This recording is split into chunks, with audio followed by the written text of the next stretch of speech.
Hey, Bliss is releasing a new expansion for World of Warcraft, just known as Legion. You probably heard of that already because, hey, it's 12 hours ago or more since it uh, aired, and tons of people have put up videos. I've seen at least 10 just from the people I subscribe to. And I kind of want to give my opinion on the expansion so far and what we know, but I'll stick to just the weapons for this video because I don't want to make a too long video and try to focus on too many things. Anyway, because I'm a knob, I'll have to pick up this and show you the Ashbringer and hope it works, which it does not. Okay, slide it down. So we can see what the Ashbringer looks like. Finally a high resolution picture of it. I think it looks pretty good. And we have another version which is cracked, and it's supposed to be held together by lightning according to the guy, so there should be lightning in all of these gaps, otherwise the rocks or pieces are flying, and I think that looks bad. But overall, some people might like this. I don't like it at all. This looks too fat, and at the same time it looks just unrealistic to have floating pieces that are broken off. But if people like it, let them have it. And the next one, this is the one I probably like the most. Here's the thing, it has this backplate armor that is kinda cool. Looks like it came out of Pandaria. And then it has this stupid friggin' shit down here. What the hell is this? Why? Why does it have a ribbon? That's nowhere near the original design. And this is the only one out of the 4 different skins that looks like this. Could you explain to me why? What good reason does it have for having this ugly piece of crap that's only gonna get in the way? Heck, if you think of it as a two-handed weapon, well, it doesn't look like your hand is supposed to be here, so if both your hands are here, you just don't have space and that thing's gonna get in the way. And even if you do have a hand up here, as well as one down here, it'll get in the way again. Yes, it's just a game, but that thing is not practical and it's ugly. So if you want my opinion, this is ugly and needs to go. Plus, it's unfair to only have that attachment on one weapon. So this should be an optional cosmetic item for all the Ashbringers. And here we have the corrupted one, apparently, which, well, for starters, I have a huge problem with this being in the middle of the weapon. It's supposed to be more like up here. That's kind of the point of that. That's not in the middle of the weapon. It's in the final 1/3. But it looks cool overall. I really like the blade design. I don't think this truly fits the Ashbringer theme, but whatever. Overall, I think it looks like one badass weapon. The pommel I don't really get. Like, why does it kind of have claws? It seems like my webcam can't do that, but why? Why? I don't get it. I don't really dislike it, but you can see the guard has followed the theme perfectly. So I don't know. Then there's just a shattered one again. So 3 designs. The 4th one is a flame one, but we can't see it here apparently. So that's what I think about the visuals.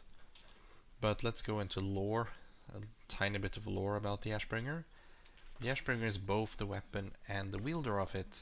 And the thing is, when the wielder dies, he pretty much has to get killed. So you kill the wielder, his soul merges with your soul, and the sword becomes corrupt if your motives weren't pure for killing the Ashbringer, or if your motives were pure, or if he was letting you kill him so you could ascend, then it could still be pure, like it is there, and you inherit the blade plus the powers of the previous wielder.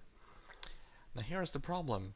Blizzard has pretty much said already at Gamescom, hey, we're killing off a bunch of characters, not sorry for spoilers. And you're supposed to make me believe that the wielder of this, who survived the Lich King's attacks, just died, like on a beach somewhere, invading another island. A good guy invading some islands, I guess the island was bad. You tell me he died, and whoever killed him did not inherit the powers of the Ashbringer, and his enemies were bad, so the Ashbringer should be corrupt, but it's not corrupt, and the awesome legendary weapon is just lying there. I see a huge plot hole here where the guy wielding this was killed, his soul didn't merge, his weapon didn't go on, it just lied there, nobody picked it up, and I'm supposed to find it. I don't quite buy that. Now maybe it's somewhere else, maybe they just rushed an explanation and they haven't really thought of one yet, but it just seems so wrong on so many levels. And I was hoping for years that one day I would be able to become Tyrion's pupil in some kind of class quest and actually assist him in several different things and eventually earn the Ashbringer, or forge my own, actually forge one out of one of the crystals that Ashbringer has been made of, since we know there have to be more of them out there. It's just weird though, they're giving us the real one, and that means Tyrion has to be dead. Tyrion's dead, and they're telling us before the expansion is even in beta. And that's pretty much that on the Ashbringer. So then there's the Death Knight Maw of the Damned. That looks pretty cool. So it can become that other thing. Still looks Death Knight like. I'm not sure about the blue, but that fits. Here it looks like it's kind of ebony, bone colored. My webcam really picks up a different color. But yeah. I don't know, it's not quite my thing. It looks a little more like a hammer than an axe. At the same time as it looks like an axe. I mean, I can't tell if this is quite sharp or not. So it could be a mace for all I know. But nah. So it doesn't strike my fancy at all. Then there's this, and I think that's holy crap, it's fancy, but purple handle, golden trims. Is this supposed to be a Death Knight weapon? It's more like a fancy scythe. I mean, I love that they went for a scythe, but I don't know. I can't complain too much, but really? And this is also supposed to be forged from the shattered pieces of Frostmourne. I had heard that Sylvanas had kept them, made some arrow shards, or they were locked away. I think players said Sylvanas might have taken the shards, but she didn't. I do remember that a Blizzard employee did say they had been locked away by, I think it was the Silver Hand. But according to the lore that they gave us, they're just there in Icecrown Citadel, like where Frostmourne was shattered. And apparently we either didn't remove the pieces at all, or we left a shit ton behind. And I don't know, the Frostmourne would be the ultimate Death Knight weapon, but hey, it's cursed. You're not supposed to reforge a cursed weapon. So I don't know if I have problems with it because it's cursed or because it just has a poor explanation where the shards come from. Next we have Ebon Shield Greatstaff of Alodi, whatever that means. So it just looks like a blue mage staff, I can't say anything else. Looks cool, looks nice. Then there's a green one. Webcam not picking up everything, but meh. Nothing wrong with that. This one looks really friggin' cool. I approve. I have no idea about the lore on that one, so I'll skip to the next. Also no idea about the lore here, but yeah. I think both look cool. That one reminds me of one of the spiritual guys in Mist of Pandaria. Don't remember anything. And that's the crane spirit guy. Don't care, looks cool. No complaints. Then there are the bows. I don't know, this looks like a unisex bow, it doesn't really strike me. But it's probably my favorite out of them. Then there's this one which looks more feminine to me, unless you have a weird transmog and make it work. And then there's this one which, I don't know, it seems bland, and I've seen a similar design before. So I pretty much like this one, but it's nothing special. It's nothing too special. And I don't know. This one also seems unisex, and I have no clue. So I don't really see a bow that fits a male character too well, but I guess it's okay. I can't complain, it looks like a realistic bow, and this looks realistic enough. I don't know about the 6 strings and 2 bolts it looks like. I have no idea. And this one just simply doesn't have any strings, so I guess it's a magical thing. And those are all the weapons we know of for now.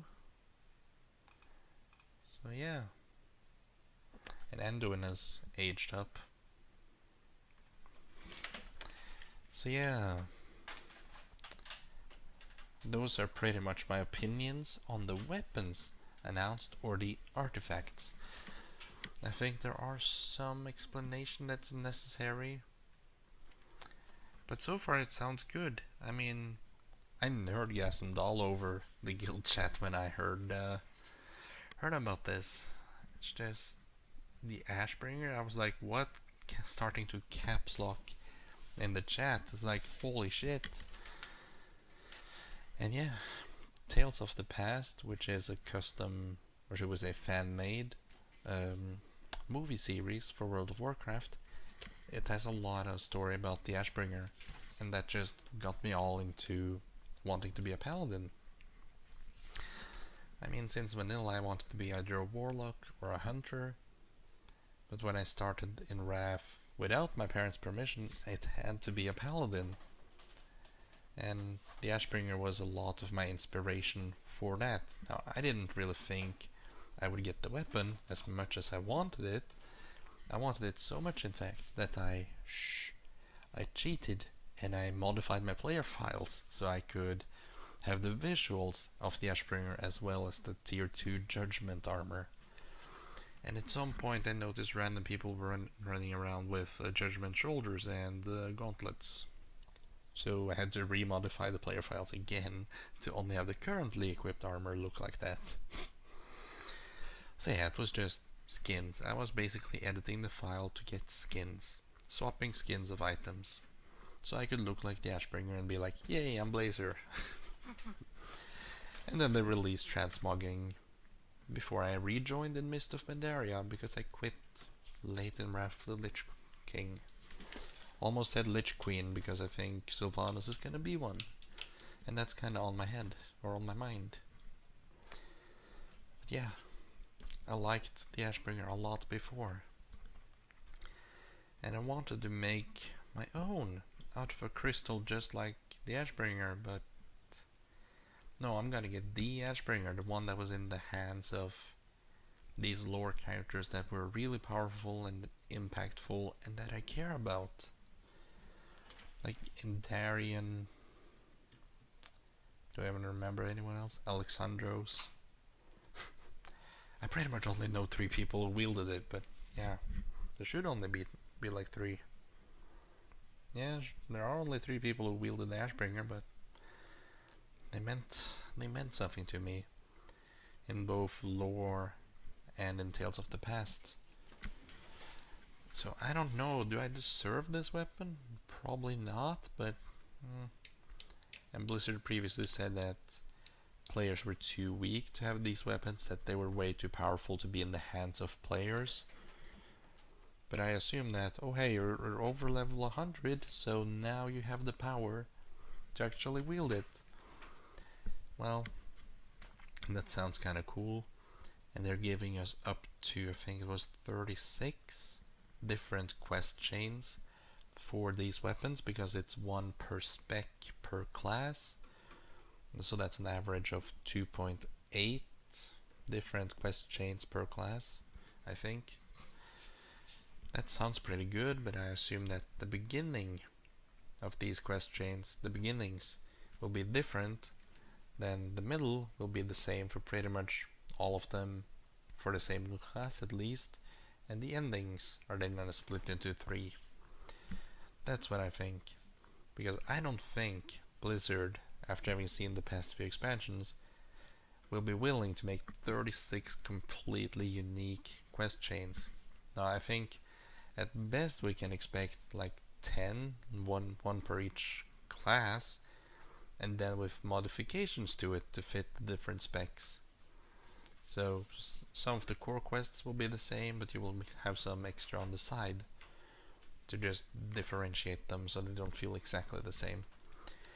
That's what I think is gonna happen. But that's good enough.